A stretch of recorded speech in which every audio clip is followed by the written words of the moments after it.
Quero agradecer a todos a vossa presença, em nome dos comissários desta exposição, e em particular agradecer quem nos recebe nesta casa, a Ana Santos, enquanto coordenadora desta casa maravilhosa, e à Sofia Alves, que nos tem tratado maravilhosamente, que nos proporcionou estarmos sempre online, com todas as dificuldades que vivemos hoje, mas que permitiu durante este tempo que a exposição esteve aqui exposta, mas sem a possibilidade de vocês e nós desfrutarmos dela, conseguimos manter online informação, dinâmicas e hoje, em grande momento de abertura, ter este painel que nos vai proporcionar esta reflexão muito a propósito dos tempos sobre racismo estrutural. A todos o meu obrigado, Ana e Sofia, um obrigado a todos, ao João, que nos trata muito bem porque nos põe no ar coisas maravilhosas, e a toda a equipa das bibliotecas. Obrigada. Bem, boa tarde a todos e a todas. Eu queria, antes de mais, agradecer à Isabel por ter-me desafiado para este momento.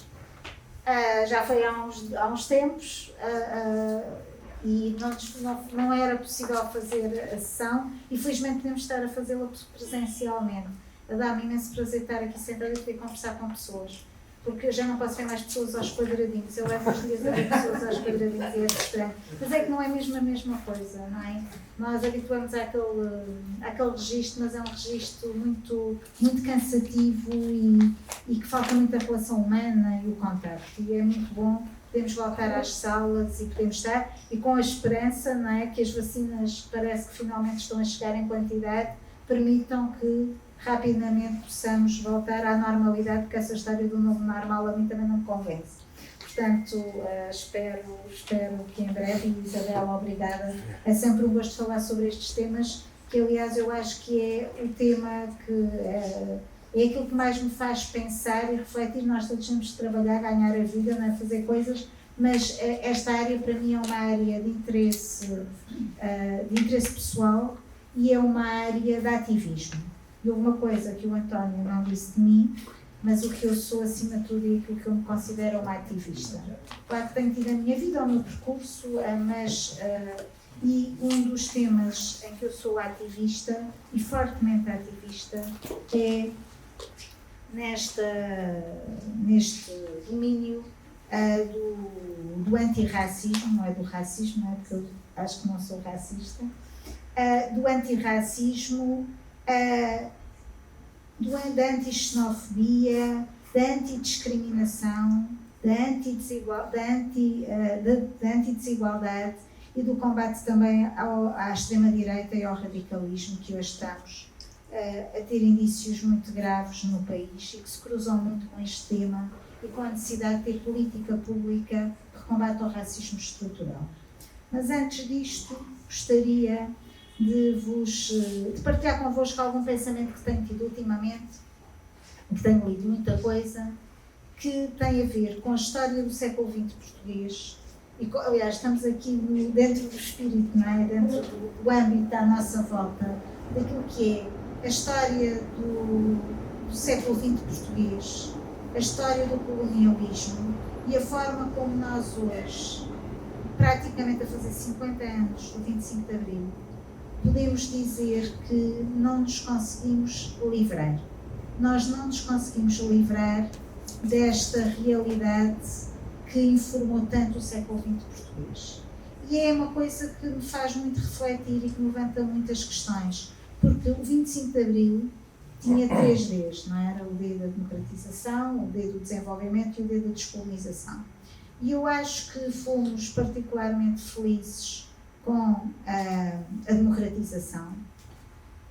Nenhuma democracia é perfeita, não é? Estamos sempre, aliás, é uma utopia sempre atingir a perfeição da democracia, da perfeição da igualdade, e portanto é isso que nos move, e é por isso que eu acho que sou de esquerda, não é? Tenho sempre esse apontamento e esse caminho, mas a verdade é que eu acho que o D da descolonização não foi conseguido em Portugal. Não tem a ver com a descolonização no sentido da autodeterminação das ex-colónias e dos povos, não é? Dos territórios, não é isso. É a descolonização em Portugal, a descolonização nas nossas cabeças, a descolonização na necessidade que eu acho que existe no país de uma reconciliação com a guerra do ultramar, da guerra colonial. Meu pai batia-me tanto que eu disse guerra do ultramar, vou já corrigir. Da guerra colonial. Ou de limitação. Sim, não, mas da guerra colonial, no sentido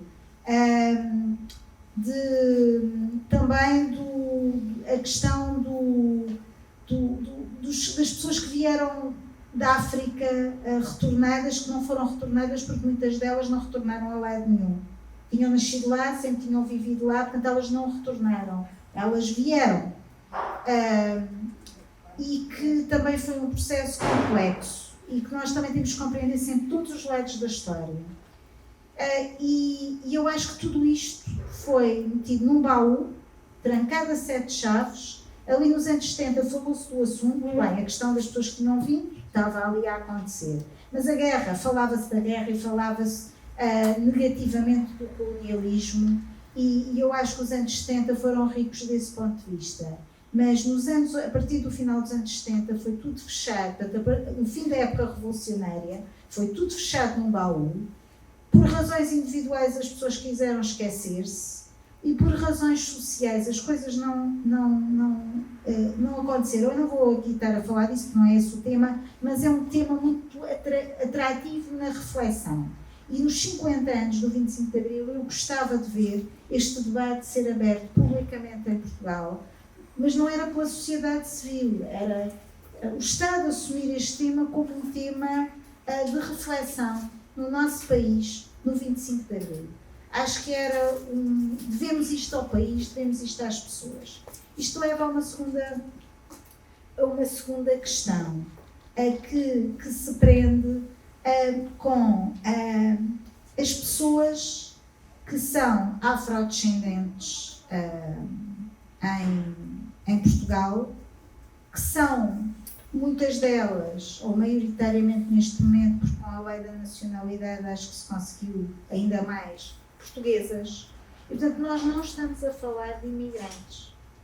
Não é disso que nós estamos a falar. Nós estamos a falar de portugueses e portuguesas que têm uma origem étnico-racial diferente. E essas pessoas, neste momento, eu acho que isto é o mais interessante, não querem continuar a ser invisíveis em Portugal. E o que é que isto significa?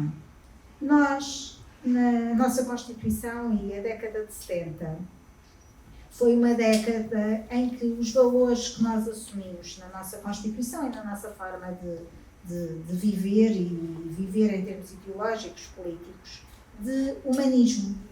E numa lógica de humanismo, uma lógica daquilo que era a Carta dos Direitos Humanos, todos nascemos iguais, todos somos iguais, esta lógica de igualdade fez com que toda a política fosse feita numa base de a mesma política para todos sem diferença. E, portanto, ser negro ou branco não devia ser, essa questão não devia ser posta em cima da mesa, porque todos somos iguais, todos temos direitos iguais e a política é igual para todos. E se de facto o princípio tem grande valor, e eu não posso estar mais de acordo com ele, a verdade é que os anos 80 passaram, nos anos 90 há uma política que começa a surgir na altura do António Guterres, muito virada para as questões das migrações, até antes do António Guterres, no início dos anos 90, para ser justa, mas que é muito acelerada com o António Guterres, que não é este, é o outro, muito acelerada com a questão das migrações, e portanto há um grande centrar da questão das migrações, só que nós, quando falamos destas pessoas que eu hoje estou aqui a falar, eu não estou só a falar de migrantes, eu estou a falar de portugueses e portuguesas. E o que é interessante é que, quando passa o século, muitas destas pessoas que já nasceram em Portugal, que são portuguesas, mas de origem afrodescendente, pessoas negras, essas pessoas começaram a reivindicar a sua identidade. São pessoas, posso dar aqui exemplos, sei lá, muito conhecidos, a Joacim Catar Moreira ou a Cristina Roldão, para dar aqui 2 exemplos, ou a Beatriz Gomes Dias, pronto, são exemplos e a dar outros. Mas estas pessoas começaram a reivindicar a sua identidade, ou seja, o que é que elas começaram a dizer? Nós somos portugueses e portuguesas, nós não queremos ser invisíveis, nós queremos ser visíveis e queremos que as políticas públicas tenham a nossa identidade em conta, porque queremos que aquilo que são as desigualdades fruto da nossa realidade étnico-racial seja combatida. Estas desigualdades têm que ser combatidas. A pobreza não é só uma questão de classe, de rendimento, de geográfica, é também uma questão étnico-racial. E, de facto, a maior parte das senhoras da limpeza nos edifícios públicos, e quem tem experiência de edifícios públicos ou de grandes empresas sabe que as senhoras que limpam os serviços públicos são maioritariamente senhoras negras. Sabemos, na Segurança Social, eu, à hora que saio, as pessoas que encontro no Parlamento, quando chegava cedo antes de entrar, e no Parlamento aquilo doía. Eu entrava no Parlamento de manhã às 8, quando tinha aqui mais cedo, e as senhoras que limpavam eram senhoras negras. Eu estou a falar de racismo estrutural. Eu já estou a falar de racismo estrutural. E quando entrava no plenário, o plenário era todo branco. E isto é uma questão que ainda por cima tem uma particularidade, vê-se. Nós não as conseguimos esconder. Aqui há realidades que nós conseguimos camuflar. Esta vê-se. É na cor da pele das pessoas. Como disse a Francisca Van Dunen, no discurso que fez no encerramento do relatório que eu produzi no Parlamento, do seminário de apresentação, vemos, ouvimos e lemos e sentimos. E este sentimos é uma coisa que eu não sinto, mas sou solidária com quem sente. E, portanto, eu acho que nós, enquanto democratas, temos que defender uma sociedade que tem que promover políticas públicas que combatam o tal racismo estrutural, que é um racismo que está imbuído no colonialismo. Voltando à minha primeira parte da intervenção, aquele colonialismo de qual não se falou e deixou de se falar, está nas nossas representações sociais fortemente instalado. E as pessoas em Portugal, na forma cultural que nós temos de lidar com as coisas, porque cada cultura tem a sua e nós temos a nossa, nós não queremos assumir que somos racistas e usamos muito aquela expressão: eu não sou racista, mas qualquer coisa. Eu não sou racista, mas não gostava muito que o meu filho namorasse com alguém negro. Ou eu não sou racista, mas aquele médico negro era muito bom médico.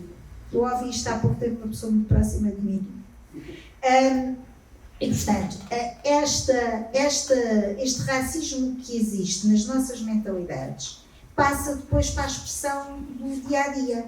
As pessoas negras, maioritariamente, só têm emprego e têm maioritariamente emprego em profissões menos qualificadas, mesmo quando são qualificadas. Aliás, há muitos relatos de pessoas que mandam o currículo e que se mandarem com fotografia não são chamadas, e quando mandam sem fotografia chegam lá e mandam-nas para e dizem, e reagem e mandam-nas embora. É muito comum nas pessoas qualificadas. A questão da educação é outra questão que, aliás, está na ordem do dia. Agora fala-se de cotas, finalmente, para o ensino superior. Um tema extremamente sensível. Quando eu fiz o relatório em julho de 2019, este tema era tabu e era muito difícil de gerir politicamente, até dentro do Partido Socialista, a questão das cotas para pessoas racializadas no ensino superior, mas a verdade é que as universidades não têm pessoas racializadas. Dentro dos serviços públicos, os serviços públicos portugueses, que absorveram tanto as pessoas que vieram, os tais retornados, não é? Os tais que vimos de África, tem muito poucas pessoas afrodescendentes nos serviços públicos. Na área das forças de segurança, a mesma coisa. Se formos à habitação, há bairros em Portugal. Aliás, eu tenho uma fotografia que adoro na Quinta do Mocho, com uma senhora que está a vender chouriços no meio da rua, em cima de uma mesa, cheia de moscas, que eu estou ao lado da senhora, não se vê os prédios, e podia ter sido na Guiné a fotografia. Se eu puser uma fotografia da Guiné ao lado daquela, é exatamente igual. Portanto, nós temos bairros em Portugal que têm uma vivência e uma experiência grande. E, portanto, esta é uma realidade do país. Há uma desigualdade estrutural que tem um racismo por trás. E nós precisamos de enfrentar, e para tentar terminar e não me alongar muito, porque eu falo por os cotovelos, nós tentamos enfrentar, nós temos que obrigar o poder político, e o poder político, eu estou a falar de todo o poder político, não estou a falar de quem está neste momento no governo. Temos que forçar o poder político a enfrentar esta questão sem se esconder em artifícios, porque nós tivemos uma experiência, mais ou menos na altura do meu relatório, que foi a experiência dos censos e da pergunta sobre a origem étnico-racial das pessoas nos censos, que foi uma oportunidade perdida, exatamente porque nós temos as pessoas que pensam e que têm o pensamento estruturado como as que fizeram a Constituição, ou seja, que em Portugal somos todos iguais e por isso não podemos fazer essa distinção, a mandar e a ter poder no país e a comandar o pensamento que no fundo tem a hegemonia do poder em Portugal. E os censos não aconteceram exatamente por isto. Criaram-se os medos, e depois é muito curioso nós vermos que aquilo que muitas vezes nós apontamos à direita e ao conservadorismo relativamente a certos temas, a acontecer em meios políticos que não deviam ser conservadores, a usar a mesma estratégia, que é a do medo. Nós íamos pôr a pergunta nos censos e ai que isto ia ser uma desgraça, e ai que isto ia ser muito complicado, e ai que os portugueses não iam perceber, e ai que mais não sei o quê. Eu só me fazia lembrar que no aborto as mulheres também iam todas abortar e iam usar o aborto como meio de contracepção, ia ser uma desgraça, e viu-se o resultado, que foi exatamente o oposto, que o aborto diminuiu drasticamente em Portugal. E, portanto, a pergunta devia ter ido para os censos. A pergunta devia ser feita. E porquê? Porque só pode haver política pública, não é só por curiosidade de saber quantas pessoas afrodescendentes, ou quantas pessoas ciganas, ou quantas pessoas de origem indiana temos no país, não é nada disso. É que as políticas públicas, para serem feitas com qualidade e consistência, têm que ter uma base estatística, técnica. Eu não posso fazer uma política para um grupo que é mais ou menos 10 e que mora mais ou menos na Amadora e que anda numa escola mais ou menos ali por Almada. Não é assim.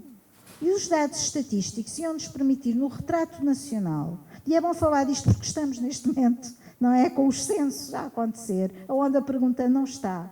E onde a pergunta que está lá sobre religião era uma coisa do mesmo género, que era facultativa para cumprir a Constituição. Não está. E agora propõe-se um inquérito, só que um inquérito é sempre uma amostra, e uma amostra nunca terá a força que os censos teriam nesta matéria. E, portanto, claro que é melhor um inquérito que nada, mas não é a mesma coisa, e nós perdemos uma oportunidade para ter um retrato sobre esta realidade que nos permitia fazer aquilo que se está a fazer agora, e bem, que é um plano nacional de combate ao racismo, que aponta política pública, cotas na educação, habitação mais favorável, uma lógica de habitação diferente que não guetize, forças de segurança que usam na lapela uma câmara para filmar e que defende os polícias, mas defende também situações como a que aconteceu na Cova da Moura, só me vinha na Amadora, que é na Amadora, na Cova da Moura. Forças de segurança que sejam mais diversas na sua Constituição do ponto de vista étnico-racial. Medidas de habitação que facilitem a questão do arrendamento a pessoas ciganas que não conseguem arrendar. É muito difícil uma pessoa cigana arrendar uma casa. Tem medidas específicas. Na área do emprego, tem medidas específicas para esta questão da discriminação até no acesso ao emprego. Enfim, um conjunto de medidas de política pública que são essenciais e que só são possíveis se nós conhecermos a realidade para as poder construir. E o racismo estrutural é isto mesmo. É um racismo em Portugal que não é um racismo que tem por base uma discriminação direta. Não é como na Hungria, que as crianças ciganas não podem ir às mesmas escolas que as outras crianças.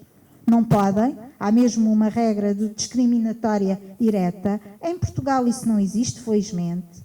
Mas depois a discriminação estrutural ela é indireta. Se eu moro no bairro X, não é? Se eu moro na Cova da Moura, e se o bairro ao lado é semelhante ao da Cova da Moura e só tem lá pessoas negras, a escola provavelmente só lá vai ter crianças negras. Se as mães daquelas crianças trabalham todas nas limpezas, têm níveis socioeconómicos e de escolaridade baixos, portanto, aquela escola só vai ter crianças com filhos de mães com escolaridade baixa. Está mais que provado por estudos da OCDE que as crianças que são filhas de mães com mais baixa habilitação literária são crianças que têm menos sucesso escolar.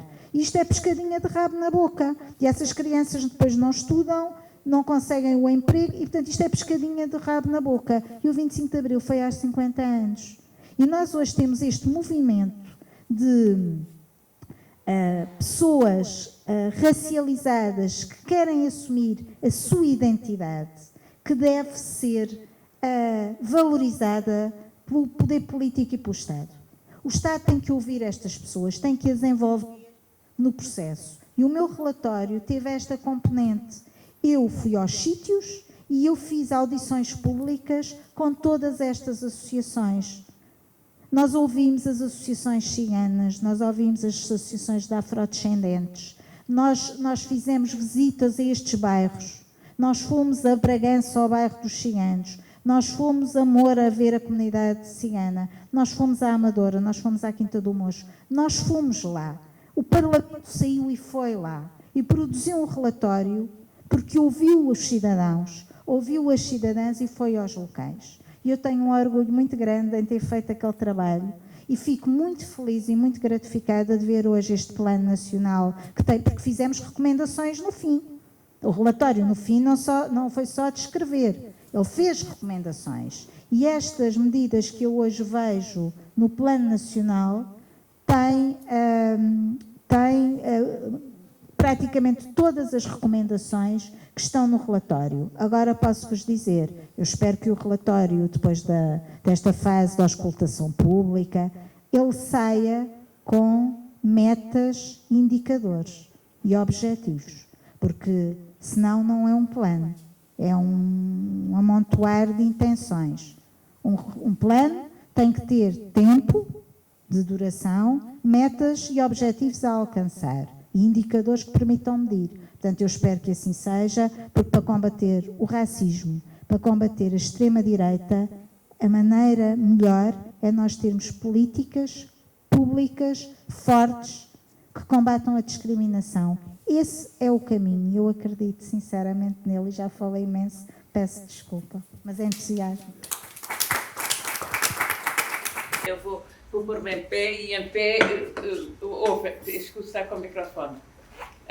Eu queria felicitar as pessoas da casa, a Ana e a Sofia, pela casa em si, que isto vai ser uma novidade na cidade de Lisboa e uma boa novidade, do ponto de vista de centro cultural. Nós temos necessidade de centros como este. E, por outro lado, também na área local. E por nos terem recebido. E receberam muito bem. Receberam muito bem desde o primeiro momento. Depois fomos perseguidas. Perseguidas aqui não está mal porque éramos todas mulheres, não é? E já agora o plural. Eu sou a cota aqui, não é? Isabel, eu sou a parte da cota. Era uma cota para eu ficar, não é? Exatamente. É a cota, mas eu acho que sim. E fomos perseguidos pelos confinamentos sucessivos, mas agora estamos aqui e estamos bem e muito obrigada. Queria felicitar a mesa.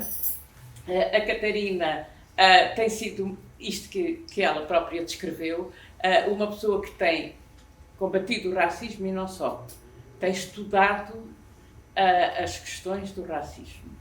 Porque estas questões também precisam de ser estudadas, investigadas, estudadas, ver o que há de bibliografia, ver o que há em Portugal, quais são os dados que temos. Portanto, tem que haver uma perspectiva científica das coisas, porque senão nós temos uma impressão. E a Catarina tem feito exatamente isso, tem feito uma investigação científica, uma perspectiva científica da questão do racismo. E o António eu conheço desde criancinha, não é? Ele batalhou sempre nesta área. Estas rastas não são por acaso. É a Assunção de alguns artefactos que não são próprios da cultura europeia. Estava-lhe a perguntar há bocadinho, desde quando é que é aquela trancinha maior, e é desde os 15 ou dos 13? E sempre vi o António trabalhar nos bairros. E fui contigo aos bairros. Fui com ele à Cova da Moura, fomos à Quinta do Mocho, fomos a vários bairros, organizámos até uma passagem de modelos de afrodescendentes, porque as pessoas, é bom que se mostrem e que mostrem o corpo e sejam bonitas, portanto estamos todos aqui de felicitações. A Ana Calçada é a responsável por esta exposição e fê-lo em condições sempre de confinamento portanto temos que agradecer, nós, o grupo que iniciou a exposição já há 2 anos, temos que agradecer à Ana Calçada por ela ter levado isto a bom porto com toda a persistência.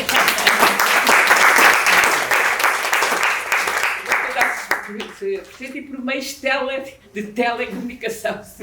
Dito isto, eu vou falar sobre o racismo estrutural numa perspectiva de uma pessoa que não é como a Catarina ou como o António, uma estudiosa das questões do racismo em si, mas como médica. É mais como médica que eu vou falar. Porque o racismo, o racialismo, basearam-se sempre em pseudociência. Portanto, temos que desconstruir essa pseudociência, mas a verdade é que, passados 2 séculos e meio, sobre esta pseudociência, os argumentos são muitas vezes os mesmos que então se usavam. Eu vou, portanto, começar por isto. Eu gosto muito destas 2 fotografias que foram feitas por um amigo nosso, que é o Pedro Mota. Ele agora é astrofísico, mas nesta altura, que era mais jovem, corria o mundo todo e fazia fotografias das várias povoações onde estava. E é preciso ser muito tendencioso, digamos, é preciso ser muito irracional para não perceber que as pessoas que estão junto do Polo Norte e têm poucas horas de sol durante o dia têm a pele branca. As pessoas que estão mais próximo do Equador têm a pele castanha. Isto é tão óbvio que qualquer outra explicação é uma explicação a mais. Porque isto é óbvio. Por acaso, eu também mostro estas fotografias aos meus alunos a propósito da questão da forma do corpo. Ser mais longilínea ou ser mais curtinha. Porque as pessoas são diferentes umas das outras. Mas esta questão da cor da pele, a cor da pele e também os cabelos, que são iguais aos do António, aqueles ali. A cor da pele e os cabelos, aquilo que nós chamamos o fenotipo, é parte do fenotipo. Porque a pele e os cabelos é só a carcaça de fora, é só o revestimento. Porque lá por dentro, intestino, estômago, rins, não sei o que, são todos iguais. E cérebro. É tudo igual. É toda a parte do mundo. É diverso, não é? Nós todos aqui que estamos somos diferentes uns dos outros. É diverso, mas é igual. Portanto, não olhar para isto e não ver a evidência da questão é porque realmente a história, que para mim é sempre a história das relações de poder, é muito distorcida. E então, isto que aqui está, que é um esquema que só existe a partir do momento em que é descrito o genoma humano, isto, no entanto, é uma descoberta científica objetiva que vem praticamente 50 anos depois, 40 e tal anos depois, das Nações Unidas terem declarado que não há raças. Portanto, as Nações Unidas, antes de tudo, consideraram que não há raças humanas. Não há. Esta afirmação tem que ser dita muitas vezes. Não há raças humanas. Há raças de cavalos e de cães. É verdade, porque eles ficam todos paradinhos no mesmo sítio. Não migram como os humanos migram.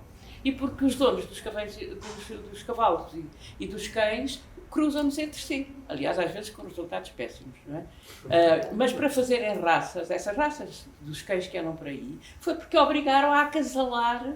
Houve quem quisesse fazer isto com o género humano, não é? Vila Viçosa, os escravos de Vila Viçosa, etc. E algumas coisas tristes nos Estados Unidos, até numa perspectiva mais utópica. Mas isso, portanto, quando as pessoas dizem mas há raças de cães e de cavalos, porque os donos acasalaram propositadamente para criarem raças. Os humanos é assim. A diferença que há entre qualquer de nós é 1%. 0,1%. Portanto, entre dois seres humanos, só uma partinha pequena do genoma é que é diferente. E nesta diferença, dentro desta pequena diferença, há, por sua vez, lá dentro, 10% de diferença entre, por exemplo, a Ásia e a África. E a Europa. E eu, num artigo publicado há 2 dias, reproduzi uma frase que me parece importante de um geneticista destes mesmo mais recentes, que diz: há mais diferenças dentro da África, por exemplo, entre a Etiópia e Moçambique, do que entre um africano e um europeu. Portanto, mais uma vez, a questão da cor da pele e a questão do cabelo, da forma do cabelo, não têm nada a ver com tudo o resto que é o corpo humano e a biologia humana. Esta questão das migrações que deram origem aos seres atuais, aos seres humanos atuais, está ali aquela linhazinha vermelha, começa cá em baixo, não é em Moçambique, mas é ao lado de Moçambique. Até agora, tudo o que se tem estudado nos DNAs antigos de populações antigas demonstram que o ser humano, o Homo sapiens sapiens, começou ali, cá em baixo. Portanto, todos nós somos afrodescendentes. E é preciso também dizer isto muitas vezes. Todos nós somos afrodescendentes. Viemos dali. Porquê? Porquê? Naturalmente, as pessoas que são religiosas terão respostas para isto, que até podem ser interessantes. A verdade é que foi ali que houve condições para este ser que comunica, que fala e que se desloca ter aparecido.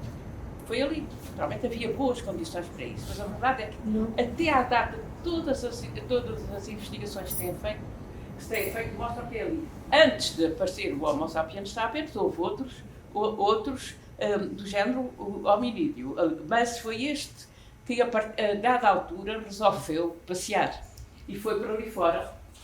Atravessou ali junto do Mar Vermelho e veio para a Europa, pois é aquilo que sabem, cruzou-se com os neandertais. Uma curiosidade: as pessoas que resistem mais ao Covid, como sabem, há pessoas que tiveram Covid nem sequer sabem que tiveram, têm 2 genes dos neandertais. Já estão identificados. Isto é incrível como a investigação tem andado. Têm 2 genes identificados e os cromossomos identificados dos neandertais. Todos nós temos.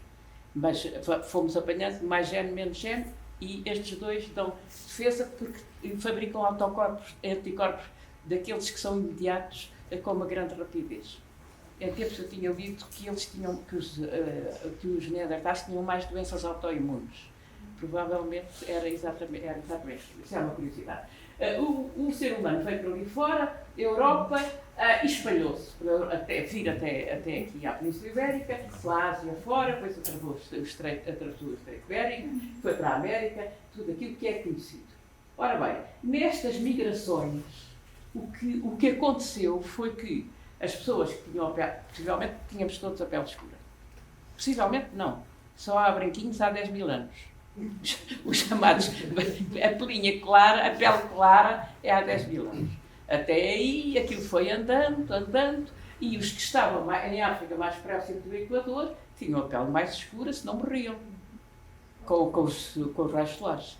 À medida que foram andando para junto do Círculo Polar Ártico, eles foram selecionados, estamos a falar de milhares de anos, não é? Quando se fala de seleção, e agora sabe-se que também houve adaptação. À medida que foram para o norte, só ficavam lá vivos os que tinham pele clara. Senão, não tinham vitamina D. Morriam.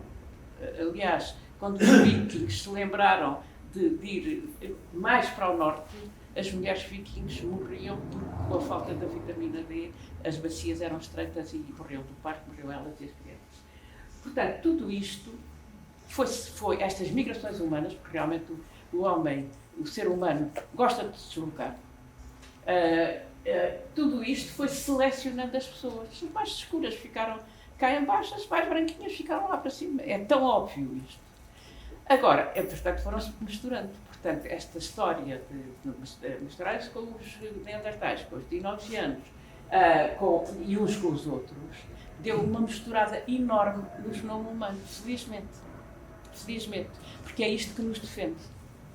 Porque é esta misturada que nós temos que nos defende de ter doenças congénitas. Os povos que afunilaram, chama-se isso o gargalo de garrafa, os que ficaram por ali afunilados, têm doenças congénitas, algumas graves. Portanto, é a mistura, e eu lembro-me de ouvir o presidente do Comitê de Ética francês, que era um homem extraordinário, Jean Bernard, disse, muito antes de se conhecer o genoma humano, ele só tinha estudado os grupos sanguíneos do País Basco e tinha apresentado ali qualquer coisa das misturas, dizer, são as misturas que salvam a humanidade. E dizia também nessa altura, cuidado com as companhias de seguros, porque quando eles começarem a conhecer exatamente como é que é a genética das pessoas, começam a querer pôr prémios diferentes. Mas foi isto que salvou. É verdade. Isso vai acontecer, está para breve. Por enquanto é só o colesterol e mais não sei o que. Mas está para breve e eles começarem a ver e temos que nos opor a isso. Ora bem, portanto, a humanidade misturou-se e misturou as suas características. No final do século XVII, século XVIII, começa a mania das classificações. A paixão das classificações. É assim que o Linneu classifica, e classifica bem muitas coisas, começa a ideia de que era preciso classificar os seres humanos em raças. E há um senhor que era um humanista, o Ruben Beck, alemão, escreve-se Ruben Beck, que considerou, antes que, como já acontecia, vou mostrar ali um slide, considerarem os africanos como uns seres entre os humanos e os primatas, e os primatas macaco, chimpanzé, antes que isso acontecesse, ele disse, não senhor, somos todos, os seres humanos são todos iguais, somos todos seres humanos, mas uns têm estas características, outros aquelas, e portanto há 5 raças. E classificou 5 raças. Os europeus, os africanos, os chineses, já não me lembro da classificação toda, porque depois naquela altura também houve outros que fizeram outras coisas. E defendeu uma tese que se chamava a igualdade do ser humano. Mas fazia aquelas classificações, mal ele sabia como é que aquilo ia ser utilizado. O Blumenbach Barre tinha uma coleção de crânios. Quando morreu, tinha 245 crânios, tinha a paixão dos crânios. Era a época. Isto eram as coleções, tinha 245 crânios e ia vendo as características dos crânios. E o mais belo, o que ele achava que era maravilhoso, era de uma escrava georgiana que tinha sido morta pelos russos. Era o mais proporcionado, na perspectiva dele, mais proporcionado, o mais belo, porque também era nova e o crânio era capaz de não ter as mazelas mais velhas. E então, ele disse, a raça europeia, a nossa, começou na Geórgia. Ora bem, a Geórgia fica aqui, no Cáucaso. E, portanto, a partir daí, nós fomos todos caucasianos. Que é extraordinário, porque isso passou-se há 2 séculos e meio, e dá o quadradinho que as pessoas põem, uma cruzinha, porque são caucasianos. Não, isto, de facto, corresponde, como a Catarina disse, mesmo as pessoas mais avançadas têm medo de se meter nestas conversas e têm medo de desmontar e desconstruir isto. Nós devíamos ser completamente contra a questão de sermos classificados de caucasianos.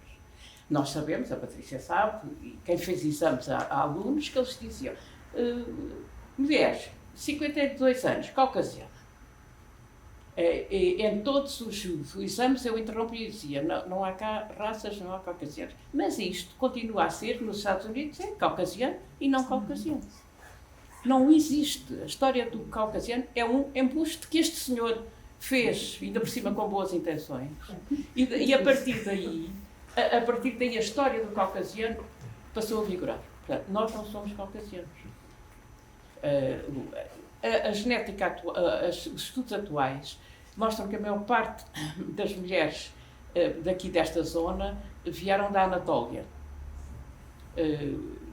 na Turquia, que são mulheres do Neolítico, que vieram já no Neolítico, vieram até aqui, embora aqui em Portugal, aqui na ponta, ainda houvesse muitas mulheres que ficaram dos caçadores-coletores. E os homens, quase toda a Europa, vieram das estepes asiáticas.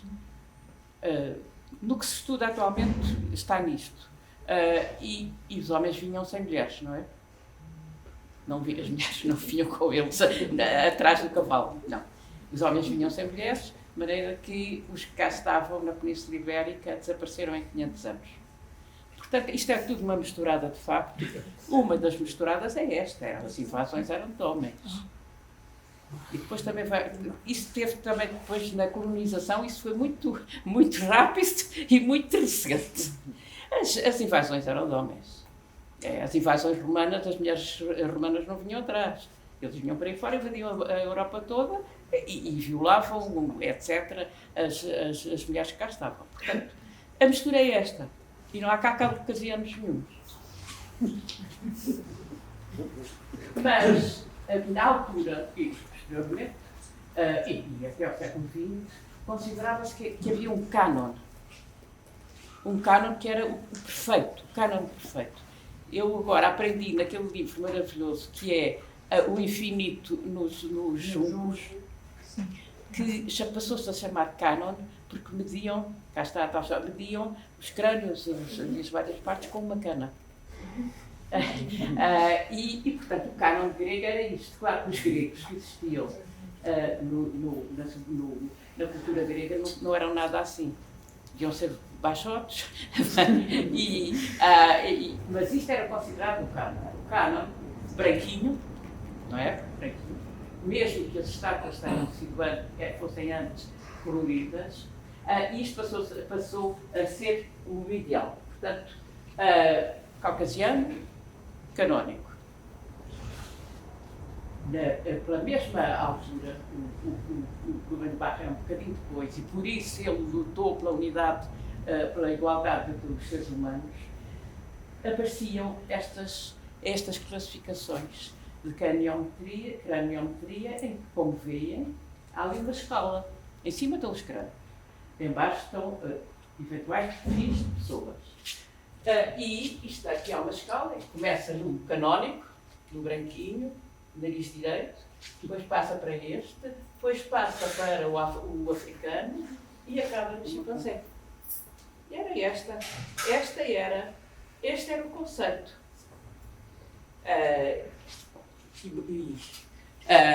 Naturalmente, isto significava uma inferioridade. Não eram género humano, como eram inferiores. Aqui temos outra classificação destas, lá está o cânon em cima, e depois a hierarquia, aqui já em 1854. E esta hierarquia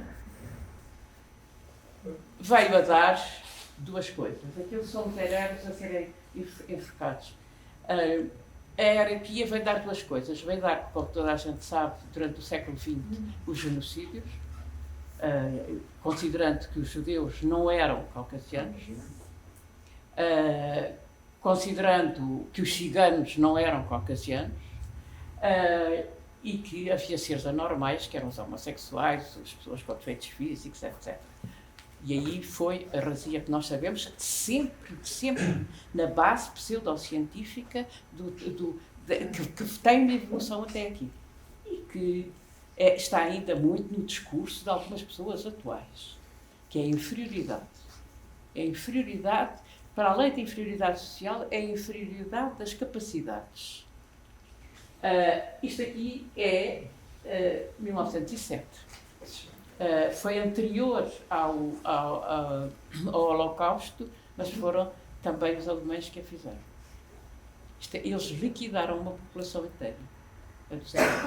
Eu acho que está aí alguns numa das partes.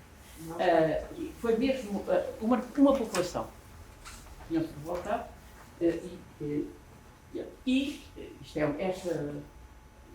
esta fotografia é ótima, porque mostra aquilo que foi o racismo na África do Sul. A menina ficava de um lado, mas a Ana tinha que ficar do outro, porque não se podiam sentar dos dois no mesmo banco. E isto é o livro de leitura da quarta classe, em 1973, onde está ali o Império Português a ocupar toda a Europa.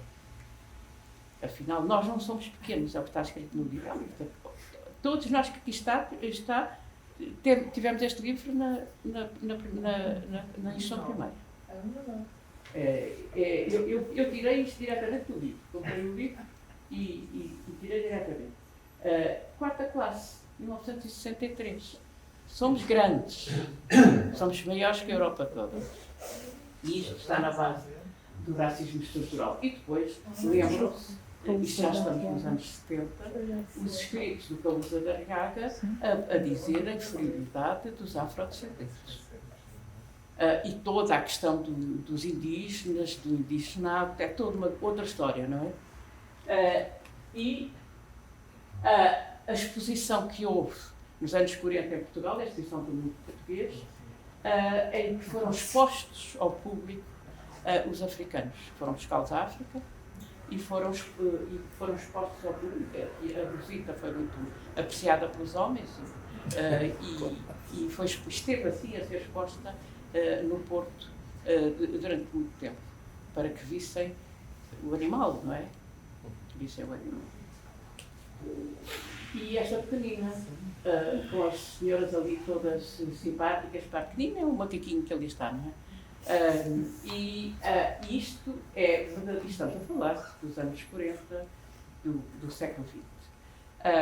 Portanto, esta é a última fotografia que eu tenho, que é demonstrativa desta misturada toda que nós somos.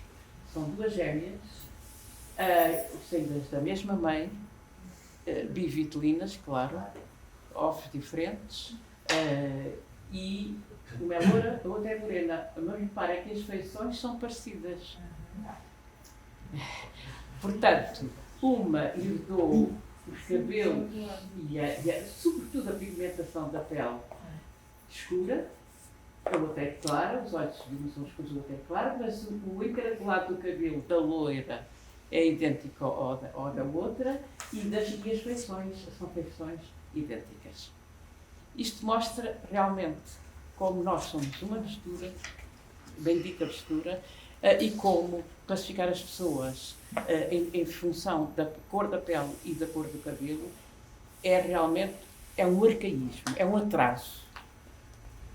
Porque tudo na ciência nos diz que não é assim. Aí há uma discussão que eu acho interessante fazer. Eu percebo que as vacinas, Beatriz, etc., estão neste momento de negritude, de identidade de negritude, aqui em Portugal. Mas isso foi, o assumir da identidade no tempo do Aimé Césaire, e o Aimé Césaire foi em 1950 que escreveu. Era muito importante, mas elas são uma grande mistura. Elas são uma grande mistura.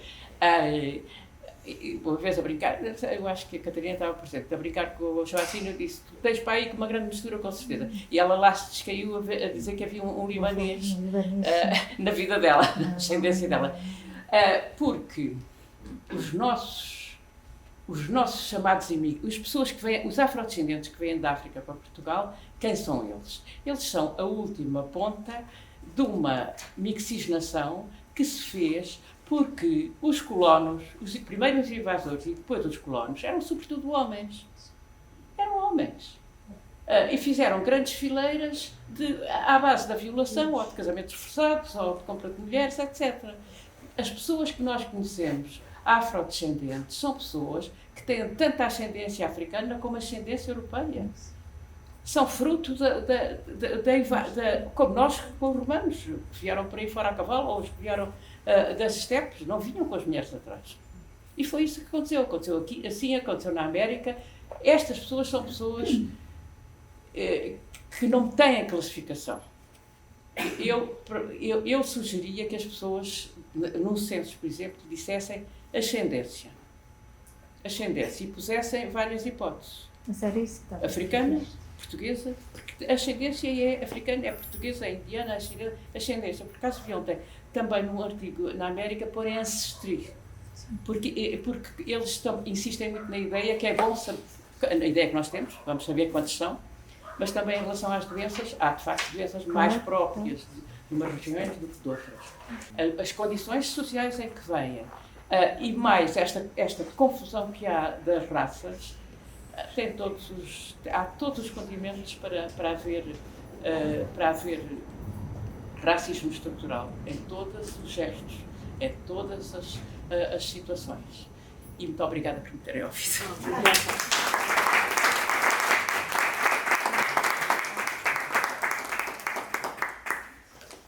Antes de mais, não sou alheio em estar aqui neste sítio, não que eu tenha alguma coisa a ver com este projeto, mas eu também trabalho no ISTE e fiz parte do grupo que escreveu a Estratégia Cultural da Cidade há 2 anos ou 3, e portanto há 10 anos, e já há 10 anos promovia a necessidade destes espaços na cidade. Como vocês sabem, ou não sabem, há um Imer Village há algum tempo, já há alguma história para contar. Há este que não abriu mais cedo, que está aberto, mas, como sabemos, em confinamento, e a ideia é produzir espaços a partir de biblioteca e de experiências que já existem na América Latina, por exemplo, e a partir daí produzir espaços híbridos que podem acalentar uma série de atividades e que funcionam também de acordo com o sítio onde estão. Portanto, Marvila tem a sua história, aqui tem outra história, portanto, eu queria agradecer, não estou alheio de maneira nenhuma a estar aqui e ser o primeiro evento em público em que estou, depois deste nosso confinamento, e ser aqui é sempre bom. E é sempre um bocado idiota ser o último, porque facilita imenso a vida, não é? Porque a Catarina e a Isabel falaram e bem. Mas olha, aqui umas notas logo. Estava aqui a olhar para a exposição, temos aqui a história da revolta de São Domingos, que depois vai dar o Haiti. Vocês estudarem um bocado a história do Haiti, como primeiro país a descolonizar-se pelos negros ex-escravos, e se virem a história que aconteceu aqui, percebem a repressão monumental que houve sobre o Haiti, estrutural, de tal maneira que hoje é o país mais pobre da América toda. Não é? Portanto, foi o primeiro país a libertar-se com uma revolução, curiosamente baseado nos valores da Revolução Francesa, também é interessante, mas que, obviamente, essa revolução, na sua origem, não teve interesse na origem dos negros, não é? Então, se uma repressão a nível de dívidas externas, foi feito todo um mecanismo para que isso acontecesse. Curiosamente, também a África, o primeiro país que se emancipou foi a Libéria, mas também com afrodescendentes americanos, os escravos libertados foram para lá, também é o país de África com mais dificuldade, mais pobre, portanto, mostra bem a repressão de que estes movimentos de libertação são alvo. E depois estava aqui a olhar para esta história e estamos aqui em Alcântara e não é muito longe de um sítio, e quando estou a dizer isto é porque dá um bocado, ajuda-nos a perceber o status quo que estamos aqui a falar, não é? Bem perto daqui temos o antigo bairro de Mocambo, que era onde é agora a Lapa, e é um bairro que entre o século XVI, durante 2 séculos e meio, tinha o nome de Mocambo, que é uma palavra iumbundo, portanto é interessantíssimo, ou seja, era um bairro fiscal, oficial de Lisboa, onde moravam os forros da cidade, portanto aqueles que não trabalhavam desculpem a expressão, assim, para donos, mas sim para a cidade, tanto as pessoas transportavam as águas, não é? E durante 2 séculos e tal, esse bairro existiu e só se foi desvanecendo com a chegada dos pescadores que vieram do norte, para a Madragoa, etc. E ninguém estuda isso. E é uma coisa tão óbvia, uma presença tão óbvia, tão nítida da cidade de Lisboa, da sua história, e ninguém fala disso. Curiosamente, não pelo bom sentido da palavra, mas se vocês falarem, quando estiverem com ciganos, e observarem como é que eles chamam os negros, de forma depreciativa, uma das maneiras é calhardão. Calhardão. Dizem, esse calhardão. Estão a falar do negro. E calhar é exatamente a profissão que muitos destes escravos da cidade faziam, que era tirar os dejetos da casa das pessoas e pôr no Tejo. Também leva a outra questão, que os ciganos transportam, muitas vezes, pela tradição oral, estes nomes, não é? E os ciganos de Lisboa são os que usam a palavra calhardão. Portanto, eles têm na herança deles, não só são de Lisboa há muito tempo, normalmente eles são os ciganos, são todos nómadas, mas as famílias ciganos, menos são meus amigos, são as pessoas que eu conheço mais alfacinhas, porque se a alfacinha não existe, a não ser, devemos cá parar todos, não é? O nosso Presidente da Câmara não é alfacinha, veio do Porto, e isso é natural, não é? Qualquer pessoa aqui nesta sala vai dizer, nem que seja a nível dos avós, começar a levantar mãos. Quem é de cá? Nasceu cá. Bom, algumas pessoas vão levantar a mão, mas se eu começar a apontar pais e avós, vão chegar à conclusão que ninguém é de cá. Porque o sentido de capitalidade da cidade é mesmo essa. É esta mistura e isso é que interessa. Mas, curiosamente, onde eu descobri alfacinhas de gema com este ADN, sua tradição oral, foram os ciganos. E de eles usarem a palavra calhardão. Não é? E também ninguém fala disto. Por exemplo, quando a gente falamos, quando queremos dizer que o Fado e cosmopolita falamos. Não é? Mas a Severa, que era filha da Barbuda, era cigana. Os ciganos maias que moram na Corraleira eram os mesmos que estavam a cantarolar na moraria com a Severa, que era o Manuel Botas, por exemplo, e que era diretor da Praça de Touros do Campo Pequeno. Estes ciganos moravam perto do Campo Pequeno, não, de Campo Santana, que era anterior ao Campo Pequeno. Estes ciganos são os mesmos que habitavam ali, que vendiam cavalos e faziam negócio com a Praça de Touros. E com aquilo que a Catarina falou, que é muito importante, embora seja uma grande exceção, estamos a ultrapassar o número de anos em que vivemos em democracia, do número de anos que vivemos em ditadura, não é? Mas foi importante. Com o preenchimento da cidade e com os prédios de arrendamento, estes ciganos foram sendo expulsos até irem morar atrás do cemitério de Alto São João, que era o fim da cidade na altura, onde agora é a Corraleira. E sabemos muito pouco sobre isto. Ninguém sabe isto. Isto por acaso são coisas que eu gravei, tenho isso gravado alguns, da tradição oral, e depois foi cruzar com documentos, era interessantíssimo ver os óbitos da família Maia, os registros de óbito, não é? E começavam no Intendente, e ao longo do século XIX e XX iam subindo. Lago de Santa Bárbara, Rua de Arroios, Calçada de Poço dos Mouros, que é aquela que sobe para a Praia do Coceiro, Pátio Padeiro, que é debaixo da Praia do Coceiro, já não existe, e depois Corraleira, na Alpina, atrás do cemitério, não é? E é engraçado, como é alguma analogia, algo nunca mudou. Por exemplo, se eu for ver o censo de 1890, já que se falou de censo, estou a usar todos os vossos ganhos para a minha conversa, como se não tivesse pensado em nada. Eu acho que faço esse exercício com as pessoas muitas vezes, que é, abro a categoria de improdutivos, do censo de 1890, e está lá, mendigos, estudantes, etc. Depois está lá no meio ciganos. E às vezes em turmas há pessoas que reparam logo, há pessoas que não reparam, né? Mas outras reparam logo, mas que estão ciganos, que é toda uma ascendência cultural, uma forma de estar ali enfiada, não é? Pronto. De tal maneira é que já na altura havia um antropólogo, que era o Adolfo Coelho. O Teófilo também estudou os ciganos. O Adolfo Coelho, aquilo é interessante, porque na mesma época, o Adolfo Coelho, quando escreve sobre os ciganos, perante a evidência de muitos ciganos serem louros de olhos azuis, não é? Ele simplesmente dizia, estes não são ciganos. Não é? Portanto, não interessa, então, tem que ter teste escura, tem que corresponder àquilo. E o curioso é que isto hoje acontece. Por exemplo, eu como trabalhei e tenho muitos amigos ciganos, recebo aqueles telefonemas, que vocês imaginam que é: António, estou aí um projeto de empreendedorismo e preciso assim do grupo de mulheres ciganas para trabalhar esta questão, arranjas-e alguém, como se fosse... Já o arranjas alguém, há um pouco, mas vamos mostrar aquelas fotos, não é? Vou aqui a rebanhar. E eu digo, eu tento sempre gozar com isso, não é? Tenho duas amigas minhas, que é a Débora e a Cátia, elas têm um negócio de hotelaria, têm 15 trabalhadores homens ciganos, trabalham para elas, por isso é um bom exemplo de empreendedorismo para vocês. Eu estou a dizer, não são essas, aquelas mulheres da quarta classe, tipo... Portanto, há esta, não é? Mesmo que haja ciganos que vão... Não, esses deixam de ser. Não é? Quanto mais estiverem ali é porque são. E, portanto, nós temos esta visão que hoje, esta comparação com 150 anos de diferença entre o censo, não é? E o que o Adolfo Coelho estudou e o que se faz hoje ainda é muito parecido. E os ciganos estão cá desde sempre, há 500 anos. 500 anos. Portanto, é incrível. E eu tenho, também para fazer aqui uma aproximação a vocês, a partir da minha história, usando também o que a Catarina falou, eu fui educado na parte que eu não controlei, né, porque é uma parte que eu controlo e vou à minha vida, uma espécie de ética republicana. Não bem aquela ética republicana da resistência à monarquia e até após a República, que até favoreceu muito o colonialismo e usou o colonialismo como uma bandeira, não é? Mas naquela lógica republicana antifascista, de direitos universais, vamos conseguir, etc. O que a Catarina falou aqui. A verdade é que a experiência do dia-a-dia mostrou que isso não existe.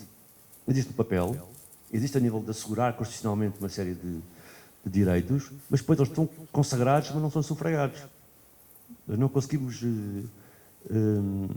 fazê-los acontecer. E uma das razões que não conseguimos fazer é esta invisibilidade que nós damos a uma série de coisas que são estruturais a nós e que nós não assumimos, e na altura então não se assumia de certeza, para fazer esta Constituição desta maneira, não é? E que é de facto, como isto é estruturalmente racista. E um dos exemplos que eu posso dar, porque posso dar aqueles exemplos, dei os exemplos da ausência, como comecei a falar do bairro Mocambo, ou desta história dos gigantes, da sua relação com Lisboa, mas a verdade é que, mais que eu possa olhar para o padrão e falar disso tudo, o que eu acho mais interessante do aspecto colonial, que é importante para o racismo em Portugal, é a forma da cidade. E é muito interessante que, no pós-democracia, não é? No pós-colonialismo, é quando a cidade de Lisboa ganha um aspecto metropolitano colonial. Isso é incrível. Ou seja, as pessoas faziam aquelas descrições desculpem, mas era assim na altura de Lourenço Marques e de Luanda, etc. E de repente Lisboa transforma-se, não é?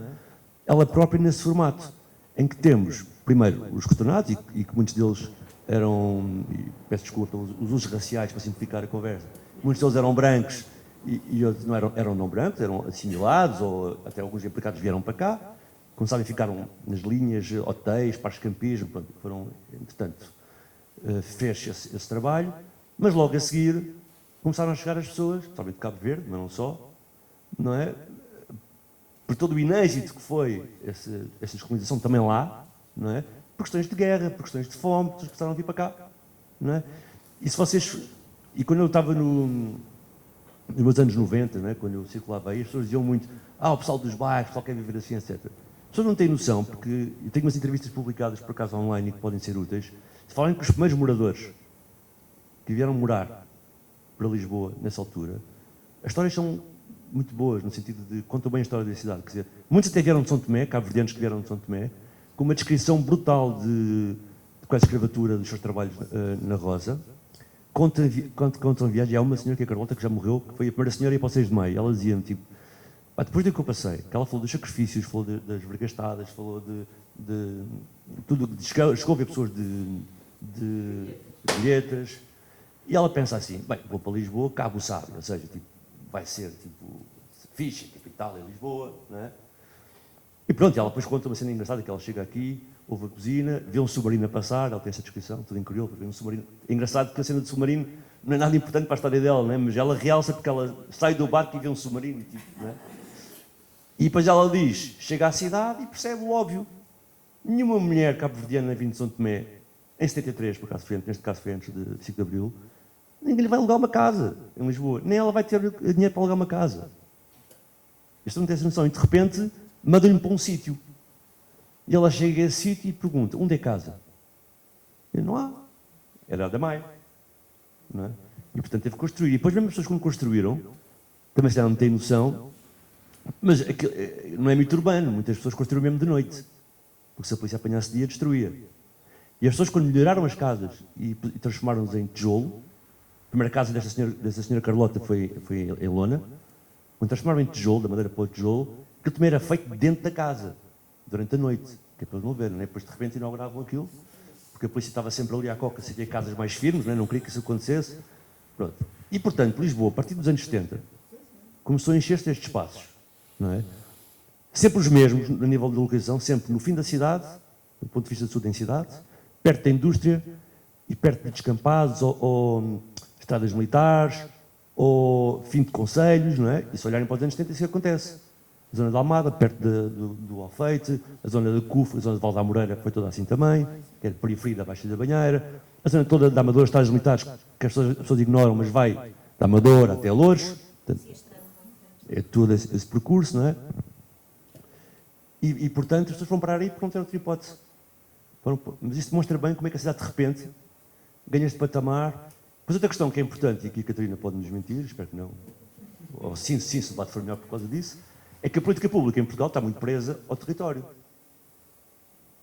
Por um lado, felizmente, mas depois ela não é horizontal, não é? Ela é muito vertical. É a saúde, é a habitação, etc. E, portanto, onde eu nasço e onde eu cresço, define imensas coisas da minha vida. Depende do centro de saúde onde eu vou, depende da escola onde eu vou, depende dos transportes, fazer com todo o trabalho, a ciência ou não ciência de bons trabalhos à volta.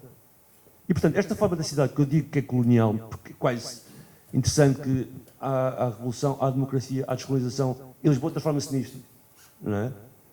Traduz rapidamente todo este racismo estrutural que estamos a falar, só para dar este exemplo. Ou seja, não estou a falar aqui tanto das agressões que são feitas às pessoas, das questões simbólicas, da mesma maneira que a cidade foi-se construindo, não é?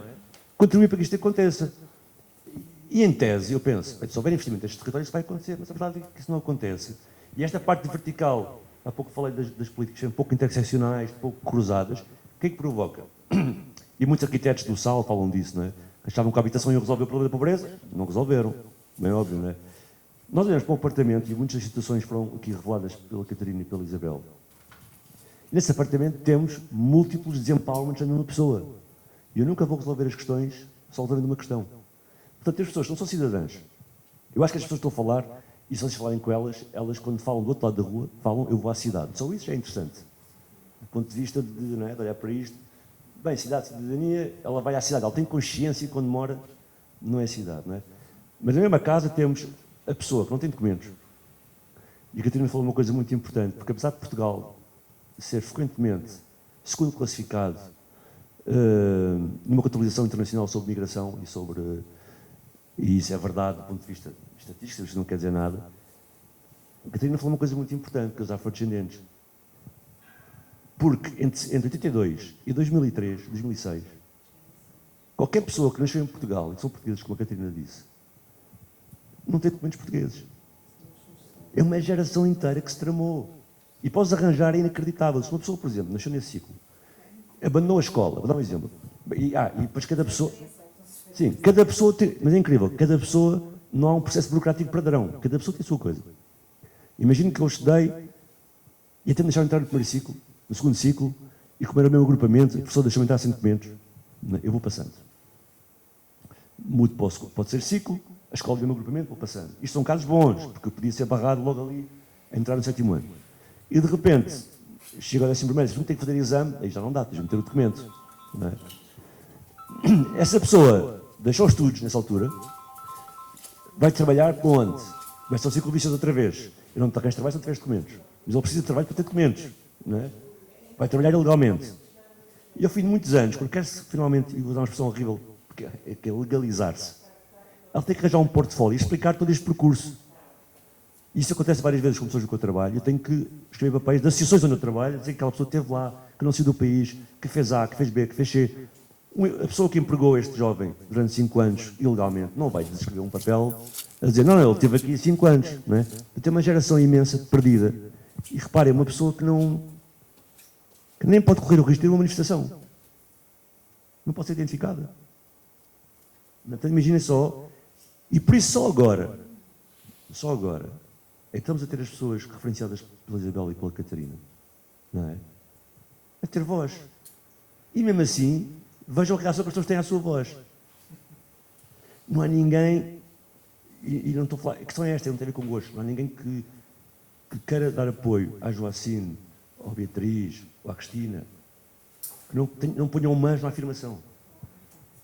É tudo defensivamente. Nós estamos mesmo mal habituados a que esta geração dê cara e tenha voz. E grande parte vai acontecer agora tem a ver com essa ruptura defensiva. Parece que as pessoas têm que se defender de alguma coisa, não têm que defender nada. E, portanto, grande parte destes roteiros que eu falei, a única relação que tem com o Estado é com a polícia. E isto também deve pensar. Um miúdo que está na rua, no bairro do Pendão, na Cova do Moura, que abandonou a escola, por motivos que já foram salientados, mas que há muitos, não é? O contato que ele tem com o Estado é a polícia. Isso é interessante pensar. É o contato que eu tenho de tal maneira que às vezes há um jogo estranhíssimo, que eu assisto várias vezes, é como o Correio da Manhã. Se for ao bairro social, o jornal que se lê é o Correio da Manhã. Todas as pessoas nesse bairro social sabem que o Correio da Manhã diz Malvelos. mas é o único jornal onde elas saem. Então eles abrem o Correio da Manhã, comentam, as pessoas que conhecem, que não conhecem, sabem que estão a dizer mal, não é nada verdade, mas é o único que os objetiviza. Isso é brutal. Não é? E a polícia é igual. E às vezes há sequentes contradições que eu assisto, mas depois, Zé, mas fizeste aquilo daquela maneira. Já vi coisas como a polícia apanhar o miúdo e dizer, mas tantos cartuchos, João. Depois, porque não tem nenhuma relação com mais nada, não é com o médico, não é... E depois também dizer que o inimigo, eles têm que estabelecer esta relação, não é? Como aqueles relatos em que o torturador passa a dizer, ou o castreiro foi a pessoa que me pôs o livro lá para eu ler, né? Entra nesta lógica também de síndrome de Estocolmo, etc. Não é? Portanto, essas pessoas têm vários empowerments. A mesma casa tem uma pessoa que não é cidadã, que é a mesma mãe, que sai às 5 da manhã e chega às 2 da noite para ter 3 empregos precários, que por sua vez é mãe dos mesmos miúdos, que ela não pode acompanhar na escola e falar com os professores, fazer algum empowerment dos miúdos, não é? Que é mesmo mãe dos mesmos miúdos que estão na rua e levam com a polícia tudo e por nada. E vocês viram este fim de semana o vídeo do Feijó, do Pedro no Adamastor. Não é? Depois aquilo vai ao polígrafo e é interessante, que é tudo certo. O cidadão teve certo o tempo todo. Mas o polícia apanhou um negro da Amadora no Adamastor e ia multá-lo por 200 euros por uma coisa que já não existe, que está confinado em casa. Não é? E de repente o Pedro aparece no telemóvel, cidadão branco, que está no Adamastor, na esplanada, não é? E vai lá filmar. E você está a multar esta pessoa por algo que não existe, que é o dever de confinamento em casa, que ele não tem esse dever. Não há nada entre os conselhos, não é? E o Pedro diz, se eu fosse um branco na Amadora, você não me ia multar, sendo ele um negro. Aqui você vai multar, não é? Depois aquilo desenrola, tem 9 minutos muito interessantes. Até fui ao polígrafo esta semana, era interessante, porque todas as coisas que a polícia dizia eram erradas. Errado. No dia seguinte sai um vídeo num bairro social, um pessoal não branco, em que estou a fazer uma apreensão, então já ouvi a filmar, e vê-se, está a filmar para quê? Está a filmar para quê? Pum, e parte da cama. E é brutalmente, fim de semana, vê-se completamente a diferença que há, não é? Pronto.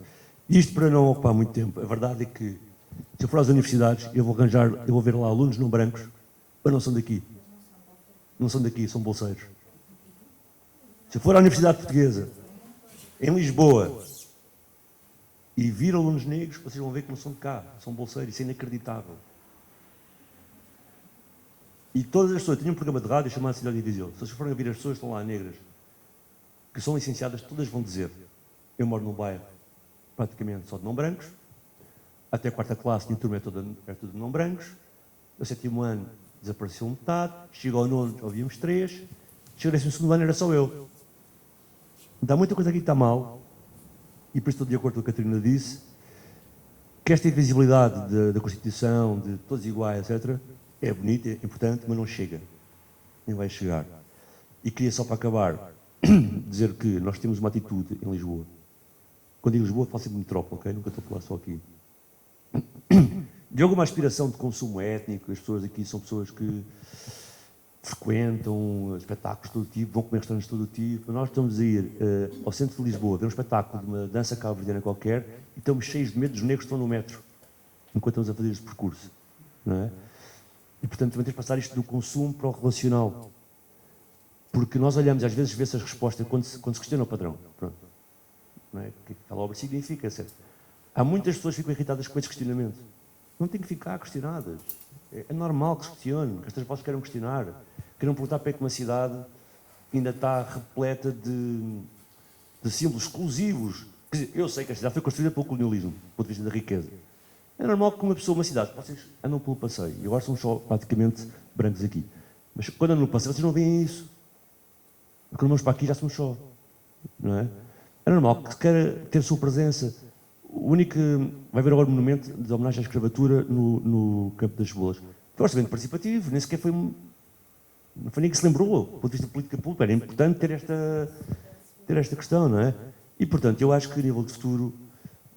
Não devemos estar presos ao passado, devemos ter assumir aquilo que fizemos, há coragem a algumas coisas. Há uma cena muito interessante que era, se vocês lerem literatura inglesa e holandesa do século XVIII, sobre as navegações deles na zona do Índico e do Pacífico, eles têm uma classificação interessante que é os Black Portuguese. Eles chegam, quando eles chegaram perto de Timor, a Ilha das Flores, a Indonésia, eles tinham uma cena curiosa que era, os portugueses são pretos. Não é? Claro, nós sabemos que para os Estados Unidos os portugueses são hispânicos, não é? Também é sempre interessante para pensarem como isto é relativo. Então o que é que era? Basicamente, havia uma série de grupos, há uns bons livros sobre isso. São os topazes, é o nome que eles dão, os topazes. Há uma série de indivíduos que estavam nas naus e que fugiam de... Como é que chamam os conjuntos de naus? Não, fugiam de... Bom, basicamente, prescindiam, pertenceram ao reino português, instalavam-se em certos sítios. Depois os portugueses puseram lá dominica... Sim, sacaram-se da armada. Depois os portugueses punham lá dominicantes e grupos religiosos para tentarem discipliná-los. Eles fugiam, iam para o interior, não é? Então, os holandeses ingleses, quando passeavam por esse sítio, e vocês sabem que a Holanda, por exemplo, passou a controlar essa parte, do ponto de vista económico e colonial, eram os portugueses negros, porque os portugueses que saíam das naus e que moravam nos sítios não eram brancos. Não é? Portanto, o que quer dizer é na boa refletir sobre o passado e sobre os ícones. Qual é o problema? É ótimo, não tem que ficar aflito por falarem dos brasões do Praça do Império ou do Padrão dos Descobrimentos, não há problema nenhum. É normal que se questione porque é que aquela casa em Cita se chama Casa do Preto e tem um senhor preto a servir. É normal, ainda bem que se questione isso. E porquê? Porque nós já vamos avançar. Eu acho que uma sociedade...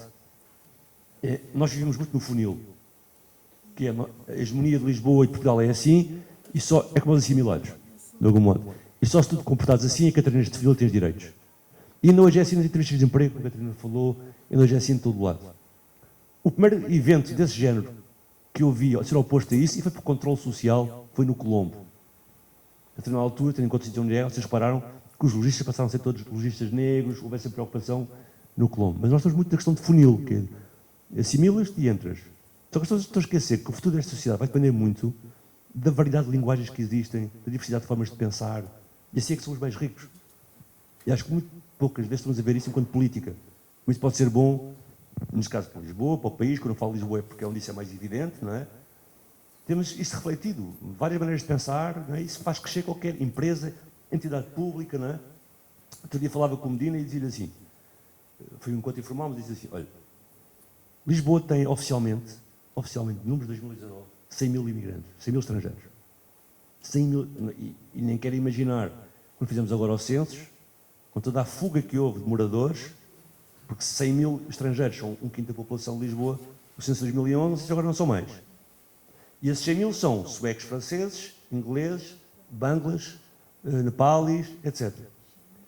Se eu somar a este 100 mil moradores, se eu pensar que cerca de um sexto da cidade mora em bairros sociais, e que normalmente não são estes imigrantes, são outras pessoas, e que têm uma parte deles, na sua geração anterior, pessoas que vieram do Gujarate, pessoas que vieram de Cabo Verde, não é? Ciganos. Quando se fala em diversidade e pluralismo em Lisboa, não é só uma moda que é fixe vestir, é essencial, faz parte do core da cidade. E ela vai ser o quanto mais rica, quanto mais linguagens conseguimos oferecer, entrar em diálogo umas com as outras.